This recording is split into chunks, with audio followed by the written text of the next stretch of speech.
Cobra भाई police को चकमा देकर जेल से हुआ फरार, लेकिन उसका जुड़वा भाई सूरज अभी भी जेल में ही है। कोबरा भाई बड़े बड़े गुंडा मवाली को एक झटका में मार देता है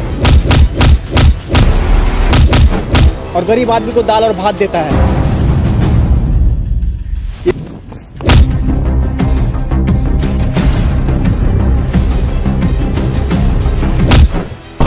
ये गुंडों के लिए गुंडा और चोरों के लिए चोर है।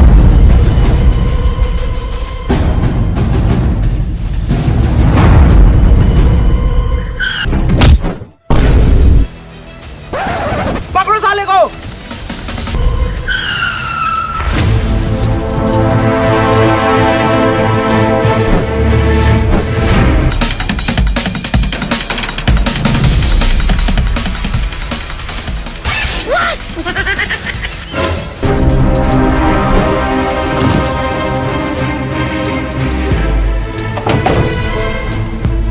काल क्या हुआ सर, आप लोग इतना परेशान क्यों हैं? अभी बताते हैं। काल है थोबड़ा, मेरा नाम है कोबरा। अबे नीचे देख, तूने गांग दिया है गोबरा। हैं?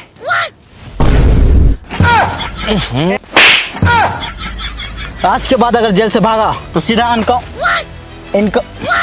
डायरेक्ट ठोक देंगे। सब इसको ये सब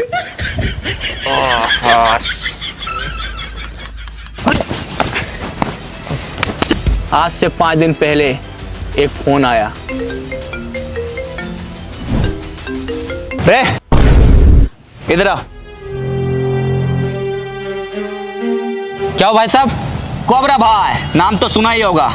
हेलो हेलो, मैं राका भाई बोल रहा हूँ। तुम्हारे लिए एक ऑफर है। हाँ बताओ, क्या ऑफर है? एक आदमी को उठाना है। तो इसमें ऑफर कहाँ है? नहीं सुने? ठीक है तो अभी सुन लो। कोबरा भाई बड़े बड़े गुंडा मवाली को एक झटके में मार देते हैं और गरीब आदमी को दाल और भात देते हैं। पहले पूरा बात तो सुनो। उसको उठाने के लिए पूरे 10 करोड़ रुपए मिलेगा। 10 करोड़ का तो हम जूता पहनते हैं। ठीक है, 20 करोड़ रुपए मिलेगा। 20 करोड़ का तो हम सिर्फ शर्ट पहनते हैं। तुम हमको गरीब लग रहा है। रे इसको दाल भात दो। गरीब किसको बोला रहा है? गरीब होगा तेरा बाप। मेरा बाप गरीब है? हाँ भाई, आपका बाप गरीब है। पूरे 50 करोड़ रुपए मिलेगा। हाँ 50 करोड़ का कुछ नहीं पहनते हैं। बताओ किसको उठाना है? रुको, अभी उसका फोटो भेजता हूँ। ये लो रे, फोटो भेजो उसे। बाप गरीब है तो क्या हुआ, उसका बेटा अमीर है। कोबरा भाई सर पहनो। जी बॉस।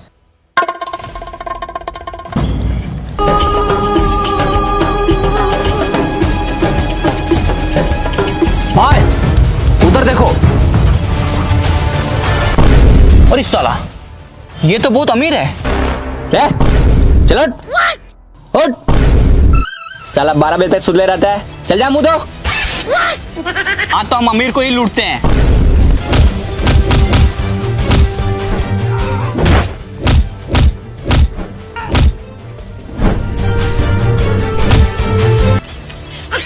हेलो भाई, मैंने उसे उठा दिया है।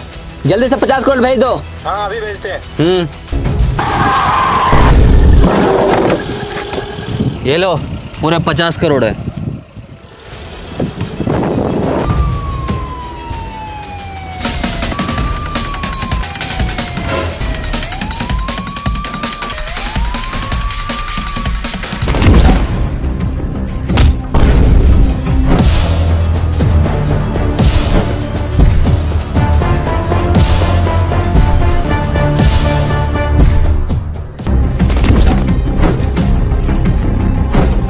तू तो बहुत बड़ा गुंडा है भाई। तो क्या हल्के में ले रहा है?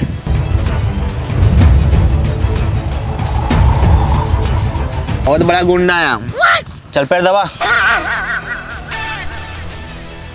तू क्या टुकुर टुकुर देख रहा है बे? तू हाथ दबा। सुनो, कोबरा भाई तो जेल से भाग गया। ने चारों पे नजर रखना, ये लोग जेल से भागना नहीं चाहिए। Yes sir.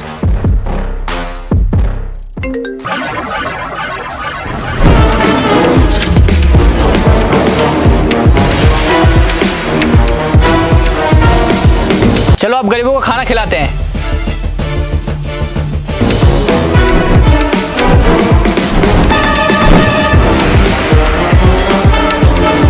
सुनो, सबको अपना दिमाग लगाओ, कैसे भी करके हम लोग को इस जेल से बाहर निकलना है। ये जेल से कभी बाहर नहीं निकल पाएगा। वो कैसे बे? ये जेल बहुत मजबूत है।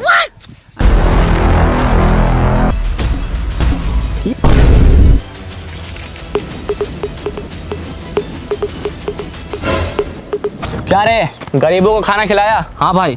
बहुत अच्छा। तो भाई आज का प्लान क्या है? इस शहर में जितना भी चोर है सबका लिस्ट तैयार करो।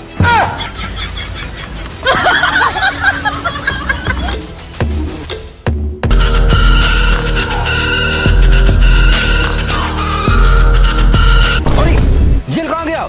हाँ सर, जेल कहाँ गया? सर वो देखिए जेल वहाँ है। ये लीजिए, इसमें पूरे 2 करोड़ है। वाह, आज तो पूरे 2 करोड़ का फायदा हुआ है। शायद आप भूल रहे हैं, ये पैसा राका भाई का है। अरे जेल वहाँ कैसे चला गया? अरे सर जेल वहाँ नहीं गया तो हम लोग यहाँ आ गए हैं। चलिए वहाँ। जेल का पैर थोड़ी होता है जो जाएगा वहाँ। लेकिन 1 मिनट, क्या हुआ? टेबल तो वही है। तो टेबल का पैर थोड़ी है जो चल के आएगा, उसको लाना पड़ेगा। चलो लेकर आते हैं। तुम राका भाई का टेंशन मत लो, उसे हम देख लेंगे। ये लो, तुम चिप्स खाओ।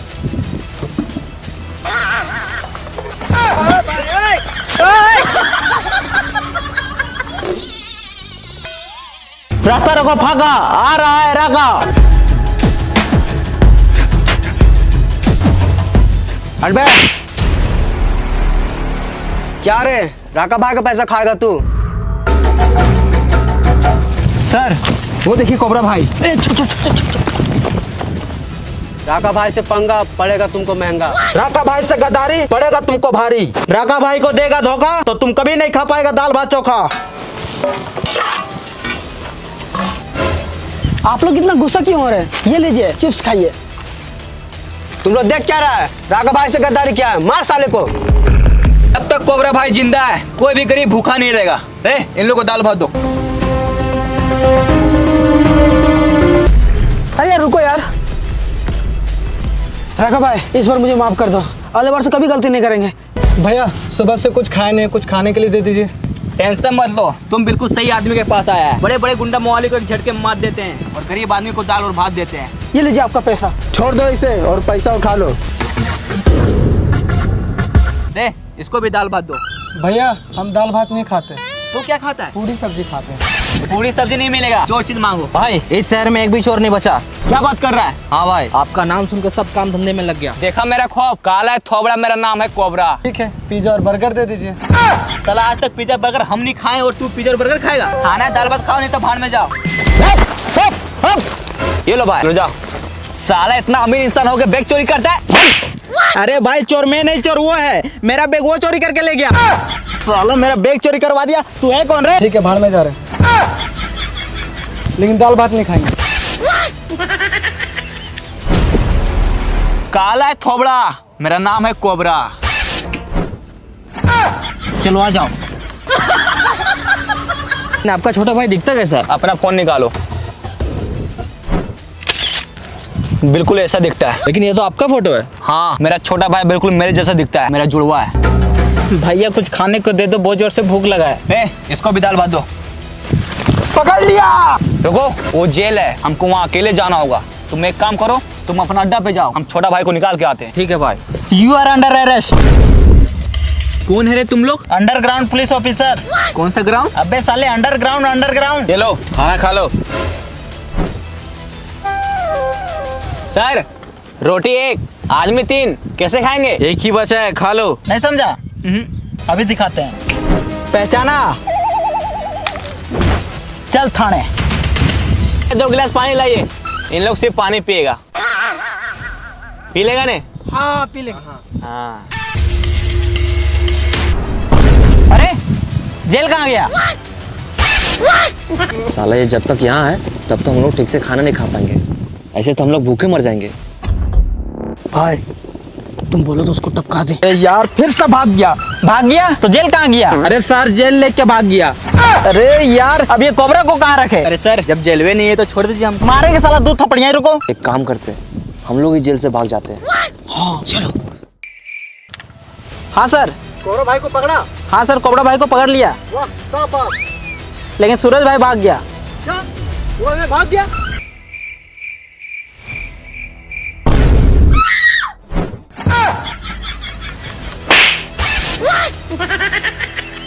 कोबरा भाई भाग गया।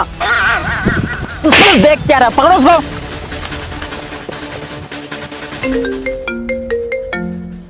सर भाई वो तो जिंदा है। कौन जिंदा है? जिसको मारने के लिए सुपारी दी है वो तो जिंदा है। हाँ सर। कोबरा भाई को पकड़ा, उसको मेरे पास लेके आ। अरे सर कोबरा भाई फिर से भाग गया। फिर से भाग गया? जल्दी से दोनों भाई को पकड़ो, नहीं तो तुम लोग का नौकरी गया समझो। साला मेरा पैसा ले लिया और काम भी नहीं किया। अभी बताते हैं।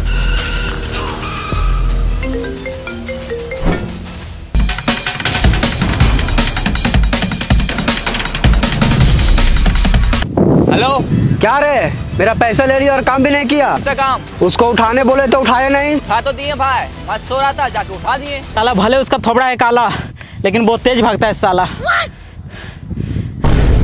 सर वो देखिए चारों कैदी। अरे वो उठाना नहीं, उसको टपकाना था। तो पूरा बात बोलना चाहिए था ना भाई। पूरा बात बोल दिए, अब जाके टपकाओ।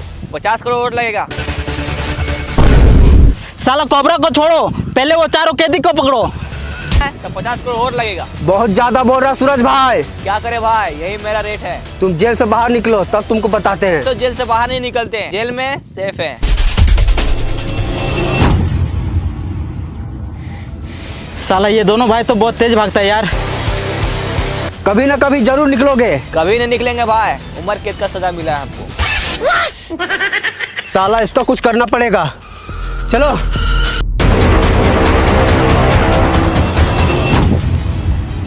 अरे बड़े भैया आप, अरे छोटे, तुम लोग जेल लेके क्यों भाग रहा है? पुलिस इंस्पेक्टर, चलो जेल में डालो हमको। तुम्हारे बाप का घर नहीं है, ये जेल है। इसके अंदर जाने के लिए जुर्म करना पड़ता है। अच्छा, आना जेल से बाहर निकलो उसके बाद भागो। अरे भैया लगता है आप न्यूज नहीं देखते हैं। न्यूज? हाँ, अगर हम लोग जेल के बाहर अपना पैर रखे तो हम लोग को गोली मार दिया जाएगा। साला पुलिस पे हाथ उठाता है। ए, इसको जेल में डालो।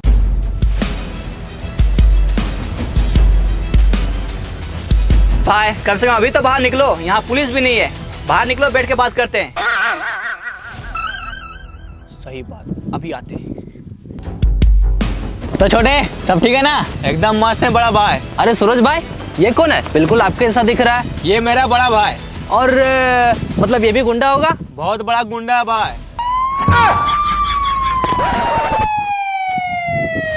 आपका नाम क्या है? काला है खोबड़ा, मेरा नाम है कोबरा। कोबरा, ये कैसा नाम है? तो बड़ा भाई, आप भी जेल में क्यों आए? हेलो? अरे यार, ऐसा रिंगटोन कौन रखता है? तुमको एक बहुत जरूरी बात बताना है। हाँ बताइए, क्या बात है? एक जंगल में सोने का पुतला है, बहुत ही कीमती है। कितना कीमती है? कोबरा भाई, तुमसे एक काम करवाना है, उसके लिए तुमको 75 करोड़ मिलेगा। 75 करोड़ नहीं चाहिए, 50 करोड़ चाहिए। बहुत ही कीमती है। फिर भी कितना कीमती है? इतना कीमती कि हम लोग एक बार उसे चुरा ले तो हम लोग दोनों का लाइफ सेट हो जाएगा। अच्छा, 50 करोड़ क्यों? यही मेरा रेट है, किसी से हम ज्यादा पैसा नहीं लेते हैं। बताओ क्या काम है? तो जाइए चुराइए। लेकिन हम उसे अकेले नहीं चुरा सकते। 50 करोड़ क्यों? यही मेरा रेट है, किसी से हम ज्यादा पैसा नहीं लेते हैं। बताओ क्या काम है? साकापुर के जंगल में एक बक्सा है, उसको सही सलामत तुमको मेरे पास लाना है। काम हो जाएगा। सर, पेशाब लगा है। साला हमको सब पता है, तुम पेशाब के बहाने से फिर भागना चाहता है। हमको नहीं लगा है, आपको पेशाब लगा है। 50 करोड़ रेडी रखना। छोटे, एक ऑफर आया है 50 करोड़ का, चलो मिलके काम करते हैं। अरे नहीं बड़ा भाई, अगर हम जेल से बाहर निकलेंगे तो पुलिस हमको गोली मार दे। पेशाब लगा है। हाँ लगा तो है, हाँ तो जाइए करके आइए। अभी आते हैं। हम लोग का जिंदगी पूरा झंड हो गया यार। वो कैसे बे? जेल के बाहर हम लोग जा नहीं सकते और यहाँ अंदर कुछ कर नहीं सकते। कैसे नहीं कर सकते? बहुत कुछ कर सकते हैं। क्या कर सकते हैं?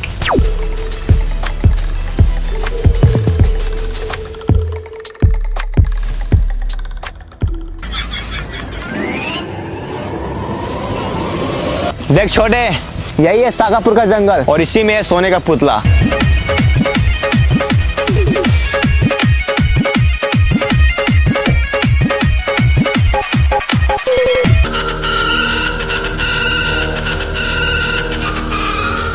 राका भाई, वो देखो सूरज भाई।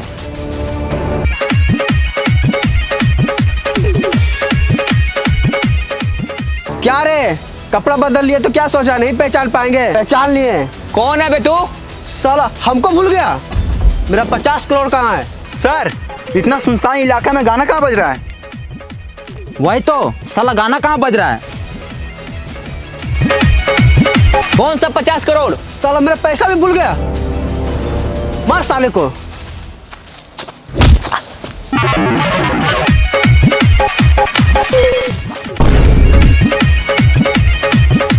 सर वो देखिए चारों का काला है थोबड़ा, मेरा नाम है कोबरा। साला नाम भी बदल लिया, तेरा नाम तो सूरज भाई है। सूरज भाई? अच्छा, साला हम लोग इसको ढूंढ रहे हैं, इन लोग यहाँ डांस कर रहा है। अरे भाई पुलिस! का मतलब तुम लोग मेरा भाई को मारना चाहता है? मेरा भाई को मारेगा तू? अबे कौन है तेरा भाई? मेरा भाई को मारेगा तुम लोग?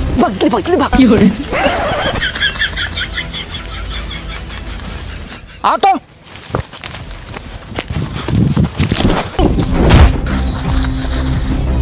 मारो साले को।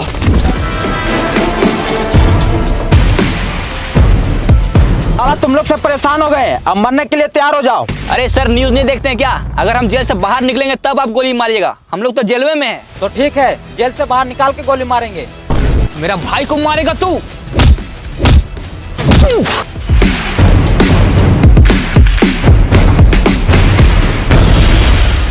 हेलो सर, वो चारों कैदी को पकड़ लिए हैं। ठीक है, पकड़ के रखो, भागने नहीं देना। Yes sir. मेरा भाई को मारेगा तू?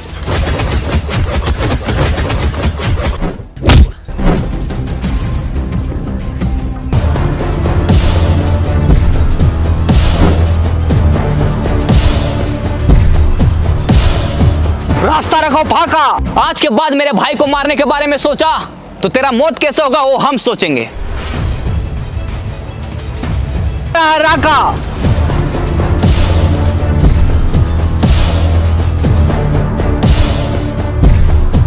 कौन है इसका भाई बे? इसका भाई कौन है, सबसे पहले ये पता करो।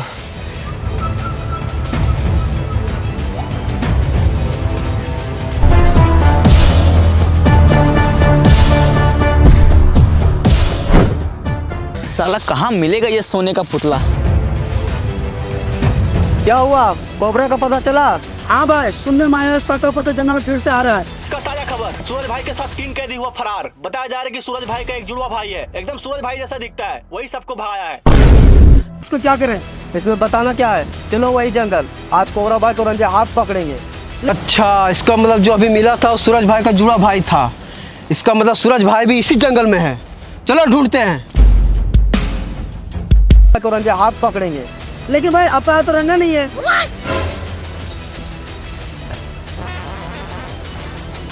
अब कोबरा को रंगे हाथ पकड़ेंगे। साला कहाँ मिलेगा ये सोने का पुतला?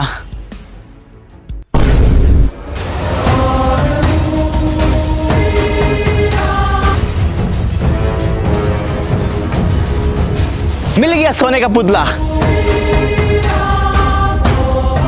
साला ये पुतला कितना बड़ा है, पक्का 500 करोड़ का होगा। मिल गया बक्सा।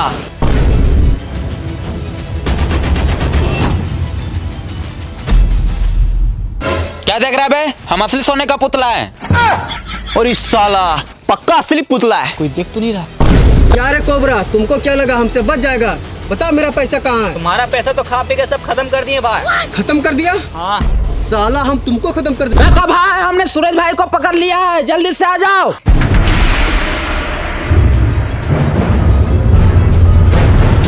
साला हम तुमको खत्म कर देंगे। काला है थोबड़ा, मेरा नाम है कोबरा। साला इस कोबरा को मार के कर दे कुबड़ा। तुम्हें क्या लगा ये सोने का पुतला असली है? नहीं, ये मेरा साजिश था तुझे जेल से बाहर निकालने के लिए। वो पेपर में फेक न्यूज हमने छपवाया था। बता मेरा 50 करोड़ कहाँ है?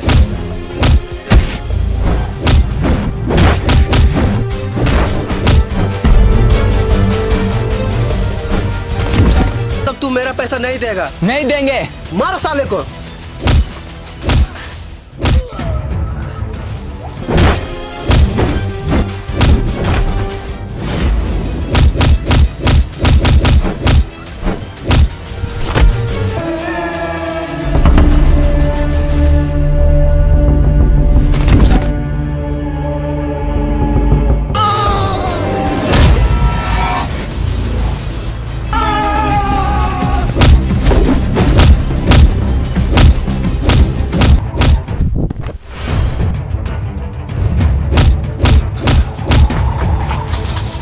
अबे पुलिस, छोटे भागो, पुलिस आ रहा है।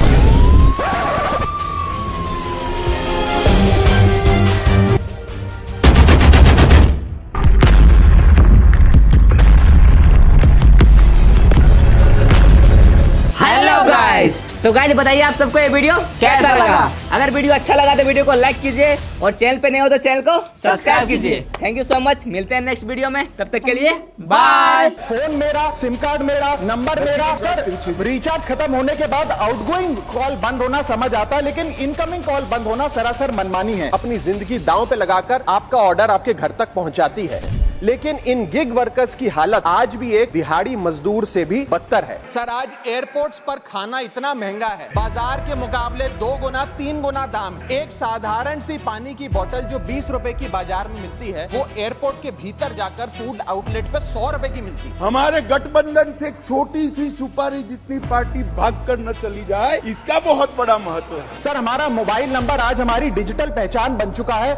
एसेंशियल कम्युनिकेशन जैसे कि UPI payment, banking, OTP, train ticket OTP, PAN Aadhaar authentication, interview का कॉल, हॉस्पिटल का कॉल, माँ बाप का गांव से कॉल, तमाम चीजें इनकमिंग कॉल और इनकमिंग एसएमएस से आती है। और वो इसलिए बंद कर दिया जाता है कि इंसान एक रिचार्ज कराना भूल गया। इनकी स्थिति तो फैक्ट्री में काम कर रहे एक कर्मचारी से भी बदतर है, क्योंकि ना इन्हें परमानेंट एम्प्लॉयमेंट मिलती है, ना ह्यूमेन वर्किंग कंडीशंस होती है, ना हेल्थ एक्सीडेंट इंश्योरेंस मिलती है। सर इनकमिंग कॉल बंद करना is not stopping of a service, ये हमारे राइट टू कम्युनिकेशन को स्टॉप करने जैसा है। सर जैसे आपका आधार कार्ड इसलिए एक्सपायर नहीं हो जाता कि आपने डिटेल अपडेट नहीं करी, या आपका बैंक का खाता इसलिए बंद नहीं हो जाता कि आपने मंथली डिपॉजिट जमा नहीं किया, या आपका वोटर आईडी इसलिए सस्पेंड नहीं हो जाता कि आप एक चुनाव में वोट डालना भूल गए। ठीक उसी तरह आपका मोबाइल नंबर इसलिए सस्पेंड और डीएक्टिवेट नहीं होना चाहिए कि आप एक रिचार्ज भूल गए। सर मैं सदन में फ्री आउटगोइंग की मांग नहीं कर रहा, फ्री डेटा की मांग नहीं कर रहा, लेकिन इनकमिंग कॉल फैसिलिटी की गारंटी होनी चाहिए। मेरी 3 स्पेसिफिक मांग है। पहली, प्रीपेड मोबाइल कनेक्शन में इनकमिंग कॉल और इनकमिंग एसएमएस कम से कम 1 साल तक कंटिन्यू रहे, चलता रहे from the date of the last recharge, ताकि एसेंशियल कम्युनिकेशन चलती रहे। सर सरकार लाई एक स्कीम जिसका नाम था उड़ान, जिसका फुल फॉर्म है उड़े देश का आम नागरिक। पर कैसे उड़े? ना फ्लाइट के उड़ने के ऑप्शन है, ना अफोर्डेबल टिकट है, ना फ्लाइट सही समय पर चलती है, तो कहां उड़े, कैसे उड़े? और सबसे बड़ी बात सर, जब से ये उड़ान स्कीम आई है, एक धारणा एविएशन सेक्टर में बनी हुई है कि जैसे ये स्कीम लागू हुई 2 एयरलाइन बंद हो गई, जेट एयरवेज और गो एयर, और तीसरी स्पाइस जेट बंद होने की कगार पे खड़ी है। तो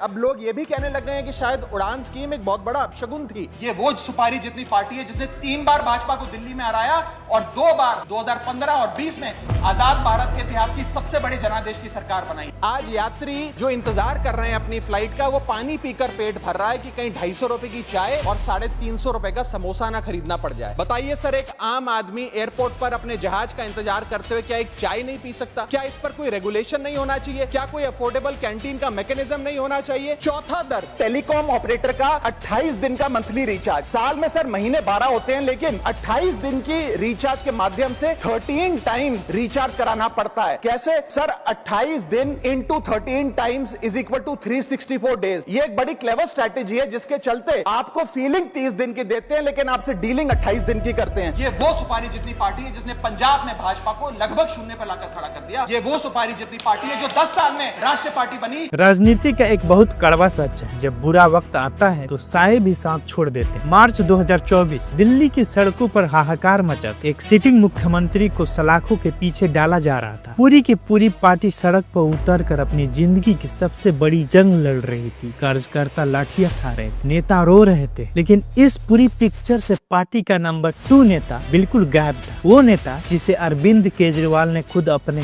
हाथों से तराशा। तो उनका सबसे तेज दिमाग पार्टी का पोस्टर बॉय राघव चड्ढा। जब पार्टी खून के आंसू रो रही थी, तब राघव लंदन में थे। सोशल मीडिया पर एक ही तूफान था, राघव कहाँ है? क्या राघव डर गए? क्या उन्होंने पार्टी को धोखा दे दिया? सबको लगा उनका राजनीतिक कैरियर खत्म हो गया, लेकिन सच कुछ और ही था। राघव डरे नहीं थे, वो राजनीति की बिसात पर एक ऐसा साइलेंट गेम खेल रहे थे, एक ऐसा मास्टर स्ट्रोक जिसमें बिना कोई बगावत किए उन्होंने खुद को एक डूबती हुई पार्टी से पूरी तरह अलग कर लिया। नमस्ते, मेरा नाम महान सिंह है और आज हम डिकोड करेंगे राघव चड्ढा की उस खामोश राजनीति को जो 2029 का सबसे बड़ा गेम चेंजर साबित होने वाली है। इस कहानी की शुरुआत होती है 2011 की उस आंधी से जिसने देश की राजनीति बदल दी। अन्ना आंदोलन एक तरफ भीड़ थी और दूसरी तरफ लंदन स्कूल ऑफ इकोनॉमिक्स से पढ़ा एक चार्टर्ड अकाउंटेंट डेलाइट जैसी इंटरनेशनल फर्म का करोड़ों का पैकेज ठुकराकर राघव चड्ढा ने झाड़ू उठा ली थी। क्यों? क्योंकि आम आदमी पार्टी को एक ऐसे चेहरे की जरूरत थी जो सिर्फ सड़कों पर नारे न लगाए बल्कि टीवी डिबेट्स में अंग्रेजी बोलने वाले एलिट क्लास और युवाओं को भी अट्रैक्ट कर सके। राघव उस खांचे में एकदम फिट बैठे। 2022 आते आते राघव का कद इतना बड़ा हो गया कि पंजाब की जीत का सेहरा उनके सिर बन गया। राजनीतिक गलियारों में कानाफूसी होने लगी। कुर्सी पर भागवत मान है लेकिन रिमोट कंट्रोल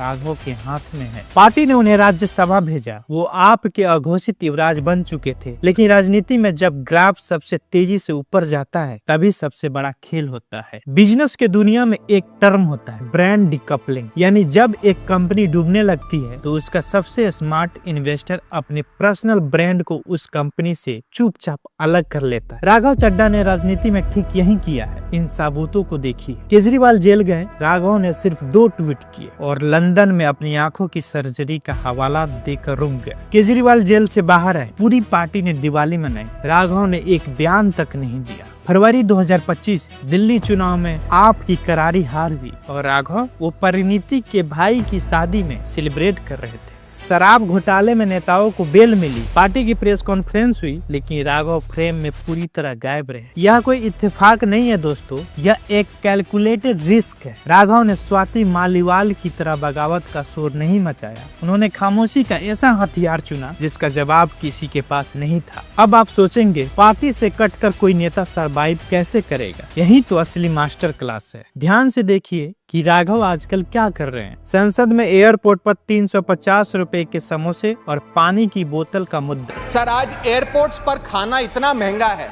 बाजार के मुकाबले 2 गुना 3 गुना दाम है। एक साधारण सी पानी की बोतल जो 20 रुपए की बाजार में मिलती है, वो एयरपोर्ट के भीतर जाकर फूड आउटलेट पे 100 रुपए की मिलती है। आज यात्री जो इंतजार कर रहे हैं अपनी फ्लाइट का, वो पानी पीकर पेट भर रहा है कि कहीं 250 रुपए की चाय और 350 रुपए का समोसा ना खरीदना पड़ जाए। स्विगी जोमेटो के 10 मिनट डिलीवरी वाले गिग वर्कर्स की जान के जोखिम का मुद्दा। सुपर फास्ट डिलीवरी के पीछे एक साइलेंट वर्कफोर्स है जो हर मौसम में काम करती है, अपनी जिंदगी दांव पे लगाकर आपका ऑर्डर आपके घर तक पहुंचाती है। 125 करोड़ मोबाइल फोन यूजर हैं, जिसमें से 90% प्रीपेड प्लान के यूजर हैं। सर, आज मैं प्रीपेड प्लान के जो मोबाइल यूजर्स हैं उनकी ओर से 2 समस्याएं उठाना चाहता हूं। सर, पहली समस्या है कि रिचार्ज खत्म होने के बाद आउटगोइंग के साथ साथ इनकमिंग कॉल का भी बंद होना। सर, जब प्रीपेड प्लान एक्सपायर होता है या मोबाइल रिचार्ज की वैलिडिटी खत्म होती है तो आपकी आवाज बंद कर दी जाती है। फोन मेरा, सिम कार्ड मेरा, नंबर मेरा। तो सर, रिचार्ज खत्म होने के बाद आउटगोइंग कॉल बंद होना समझ आता है, लेकिन इनकमिंग कॉल बंद होना सरासर मनमानी है। सर, हमारा मोबाइल नंबर आज हमारी डिजिटल पहचान बन चुका है। एसेंशियल कम्युनिकेशन जैसे कि UPI payment, banking, OTP, train ticket OTP, PAN, Aadhaar authentication, interview का कॉल, हॉस्पिटल का कॉल, माँ बाप का गांव से कॉल, तमाम चीजें इनकमिंग कॉल और इनकमिंग एसएमएस से आती है और वो इसलिए बंद कर दिया जाता है कि इंसान एक रिचार्ज कराना भूल गया। सर, इनकमिंग कॉल बंद करना is not stopping of a service, ये हमारे राइट टू कम्युनिकेशन को स्टॉप करने जैसा है। सर, जैसे आपका आधार कार्ड इसलिए एक्सपायर नहीं हो जाता कि आपने डिटेल अपडेट नहीं करी, या आपका बैंक का खाता इसलिए बंद नहीं हो जाता कि आपने मंथली डिपॉजिट जमा नहीं किया, या आपका वोटर आईडी इसलिए सस्पेंड नहीं हो जाता कि आप एक चुनाव में वोट डालना भूल गए। ठीक उसी तरह आपका मोबाइल नंबर इसलिए सस्पेंड और डीएक्टिवेट नहीं होना चाहिए कि आप एक रिचार्ज भूल गए। सर, मैं सदन में फ्री आउटगोइंग की मांग नहीं कर रहा, फ्री डेटा की मांग नहीं कर रहा, लेकिन इनकमिंग कॉल फैसिलिटी की गारंटी होनी चाहिए। मेरी 3 स्पेसिफिक मांग है। पहली, प्रीपेड मोबाइल कनेक्शन में इनकमिंग कॉल और इनकमिंग एसएमएस कम से कम 1 साल तक कंटिन्यू रहे, चलता रहे from the date of the last recharge, ताकि एसेंशियल कम्युनिकेशन चलती रहे। दूसरी, deactivation of the mobile number after 3 years. ऐसा ना हो कि आपका मोबाइल नंबर किसी को आपका मोबाइल नंबर बंद करके किसी और को अलॉट कर दिया जाए। कम से कम 3 साल का ग्रेस पीरियड देना चाहिए from the date of the last recharge. And third demand, mobile operator should introduce a low cost incoming only plan. वो लोग जो सिर्फ इनकमिंग के लिए फोन रखते हैं उनके लिए, जैसे कि 10 रुपए में 180 दिन की इनकमिंग कॉल की फैसिलिटी, इस प्रकार की स्कीम्स मोबाइल ऑपरेटर को लानी चाहिए। दूसरी समस्या जो प्रीपेड कस्टमर्स फेस करते हैं वो है टेलीकॉम ऑपरेटर का 28 दिन का मंथली रिचार्ज। साल में सर महीने 12 होते हैं, लेकिन 28 दिन की रिचार्ज के माध्यम से 13 टाइम्स रिचार्ज कराना पड़ता है। कैसे सर? 28 दिन into 13 times is equal to 364 days. ये एक बड़ी क्लेवर स्ट्रैटेजी है, जिसके चलते आपको फीलिंग 30 दिन की देते हैं, लेकिन आपसे डीलिंग 28 दिन की करते हैं। सर दुनिया में हर जगह बिलिंग साइकिल कैलेंडर मंथ के हिसाब से होती है, 30 या 31 दिन। आपको मंथली सैलरी, लैंडलॉर्ड का रेंट, बैंक की EMI, बिजली पानी गैस का बिल, तमाम चीजें 30 या 31 दिन के महीने के हिसाब से होती हैं। लेकिन ये मोबाइल ऑपरेटर, टेलीकॉम ऑपरेटर 28 दिन के महीने के हिसाब से आपको रिचार्ज प्लान बेचते हैं, ताकि साल में एक अतिरिक्त रिचार्ज आपको मिल जाए। मैं उम्मीद करता हूं कि इसे भी समाप्त किया जाए। मोबाइल रिचार्ज के बढ़ते दामों का मुद्दा, क्या आपने एक चीज नोटिस की? इन सारे मुद्दों में न तो अरविंद केजरीवाल का जिक्र है, न आम आदमी पार्टी का बचाव है। प्रधानमंत्री मोदी पर कोई सीधा हमला। राघव चड्ढा पार्टी लाइन की बात नहीं कर रहे हैं, वो देश की इकोनॉमी और युवाओं की जेब की बात कर रहे हैं। वो जानते हैं कि आज का यूथ किसी पार्टी का अंधभक्त नहीं है, वो एक ऐसा इंडिपेंडेंट ब्रांड बन रहे हैं जिस पर कोई कंट्रोवर्सी का दाग नहीं है। पार्टी डूबे या बचे, राघव चड्ढा का अपना वजूद अब किसी का मोहताज नहीं है। अब सबसे बड़ा सवाल, आम आदमी पार्टी उन्हें पार्टी से निकाल क्यों नहीं देती? जवाब है मजबूरी। केजरीवाल जानते हैं कि राघव की खामोशी एक एहसान है। अगर राघव ने मुंह खोला तो पार्टी का और नुकसान होगा। इसलिए सौरभ भारद्वाज से लेकर संजय सिंह तक सब राघव के नाम पर जलेबी की तरह गोल गोल बातें करते हैं। मार्च 2026 में बैठे हुए राजनीतिक पंडित एक ही कयास लगा रहे हैं, राघव के पास मई 2028 तक राज्यसभा की सुरक्षित कुर्सी है, उन्हें कोई जल्दी नहीं है। बीजेपी को पंजाब में एक युवा पढ़ा लिखा और बेदाग चेहरा चाहिए। राघव उस क्राइटेरिया में एकदम परफेक्ट बैठते हैं। वो सही मौके का इंतजार कर रहे हैं। 2027 का पंजाब चुनाव है, 2029 का लोकसभा चुनाव। राघव उसी दिशा में जाएंगे जहां हवा का रुख सबसे तेज होगा। एक पढ़े लिखे नेता का सबसे बड़ा खेल यही है, हमेशा रिलेवेंट बने रहना। राघव चड्ढा ने साबित कर दिया है कि आज की राजनीति में वफादारी से ज्यादा पोजीशनिंग मायने रखती है। जनता को उनका यह नया अवतार पसंद आ रहा है, लेकिन राजनीतिक गलियारों में एक ही सवाल गूंज रहा है, पार्टनर तुम्हारी पॉलिटिक्स क्या है? अब मैं आपसे पूछना चाहता हूँ, राघव चड्ढा का यह कदम आपके हिसाब से क्या है? एक शानदार राजनीतिक दांव या अपनी ही पार्टी के साथ धोखा? कमेंट्स में अपनी राय जरूर दें, वीडियो को लाइक करें और अगर इस राजनीतिक चक्रव्यूह को आगे भी डिकोड करना चाहते हैं तो चैनल को अभी सब्सक्राइब करें। शुक्रिया।